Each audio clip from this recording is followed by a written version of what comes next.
Welcome to the Energy Toning Podcast, where I talk about all things energy medicine, consciousness, and how you can live in a higher vibration. Hi everyone, welcome to Energy Toning. My name is Liz, and today I want to talk about back pain. And I'll start with a little story first. Back in the year 2006, I remember suddenly bending over in a certain way to pick something up.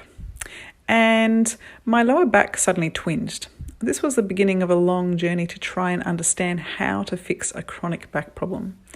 An MRI was done, and it was found I had a bulging disc at L5-S1, one of the most common areas to get back issues, plus a tear in the cartilage of the general area too. On top of this, I began to have right hip problems. Another MRI revealed I had early arthritis where the ball and socket area of the hip was degrading fast for my age. I was 26, and for a while, this was rather debilitating. I went to see physios, chiropractors, osteopaths, and while all these helped for a while, it didn't really fix the problem. A while later, I had chronic left shoulder issues. I wondered why I seemed to be falling apart at such a young age. I was a professional flute player at the time, regularly performing and practicing, and from a posture perspective, the flute is a pretty unnatural instrument to play. There is a twist in the pelvis and each arm is doing something different, so you're in an asymmetrical position. It's not uncommon for musicians to have repetitive strain injuries as they are in static positions for long periods, but not all musicians have these problems. So why is that? Back in the day, I had a high intensity about how I approached my playing, and this translated into a high degree of muscle tension. So you could almost say it was coming from a specific psychological stance that affected me on a physical level.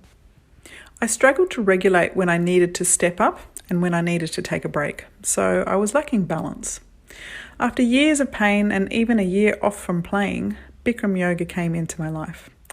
This was a complete game changer for me. If you haven't heard of Bikram yoga, it is where you go into a hot room for 90 minutes at 39 degrees Celsius and practice the same 26 postures each class. I call it military yoga. Every class is precisely the same, but you may experience it entirely different based on the state of mind you walk in with. Some days the heat was bearable and other days it was completely intolerable. After every class, you walk out dripping wet with sweat as if you've just stepped out of a shower. I remember the first class I ever did. I swore I would never go back. It was terrible. But the next day, something amazing happened. I woke up with such a reduction in pain in my body overall that I thought I'd better go back. So I did, for another 4 years. Bikram yoga put me back together again on a physical and emotional level. And this was so life-changing that I decided to go and get my own qualifications in personal training and yoga-based programs, and then go on later to study bioenergetics. Now, am I saying that anyone who has lower back pain and any other musculoskeletal problems should go and do 4 years of Bikram or get some formal qualification to understand what their issues are? No. What I am saying is often the problem lies around lack of discipline. We actually need to do the exercises we are prescribed by practitioners, plus actually keep fit in the first place. You might think you are keeping fit, but are you challenging your body parts in all sorts of ways? Or are you doing the same exercise over and over again? Can you honestly say you are getting out at least 4 to 5 times per week and walking 10,000 steps most days? Because I can tell you, when I don't do these things, this is when my pain returns everywhere. There was nothing wrong with any of the practitioners I was seeing beforehand to try and fix my back. It was my lack of follow-through with what they told me to do, combined with certain type A personality traits which encompass a high degree of intensity about everything. In addition to the physical aspect of pain, there's often an emotional aspect. For example, different body parts can represent various psychological aspects. The shoulders can express how much you feel you are shouldering responsibility in your life. Perhaps you feel burdened by something. The lower back can represent how much you feel you have support in your life. Perhaps you wish people would support you more, or you feel worried about being able to support yourself financially or in other ways. But of course, this is always coupled with a biomechanical or structural problem. Perhaps you have one leg that is slightly longer than the other, more common than you think. Or maybe you have slight scoliosis in the spine or a sway back, which is an excessive anterior tilt in the pelvis. Or maybe your hip, knee and ankle alignment needs some work, or excessive tight hip flexor muscles need to be lengthened. Or maybe you just sit down for too long each day and do not walk enough and have weak glutes. Or maybe you have excessive stress in your life, which leads to having more muscle pain and health challenges in general.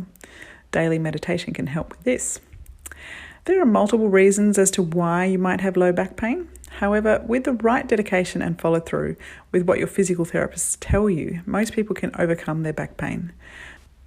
More often than not, an unfortunate habit will precede the pain injury. This is not always the case, but in my experience, having been around and worked in the health and fitness industry for 12 years, it usually is. So, in a nutshell, to overcome lower back pain, walk every day. Around 10,000 steps is ideal. Do Pilates and yoga to strengthen your core.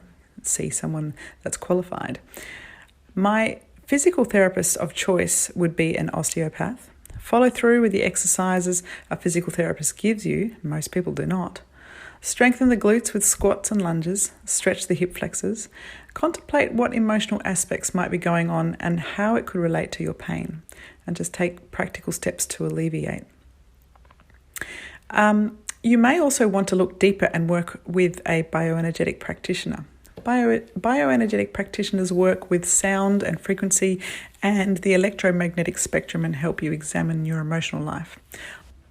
Now, I'd only recommend this if you have exhausted all other options and you've been really disciplined with exercises. So that's it for today. Just before you go, would you like to supercharge your meditation? Would you like to release negative energy and experience profound inner peace in 10 minutes or less? If so, take the 7-day challenge that has freed up people's hearts, minds, and emotions and unleash their personal power using nothing but their own voice. Click the link below for more information.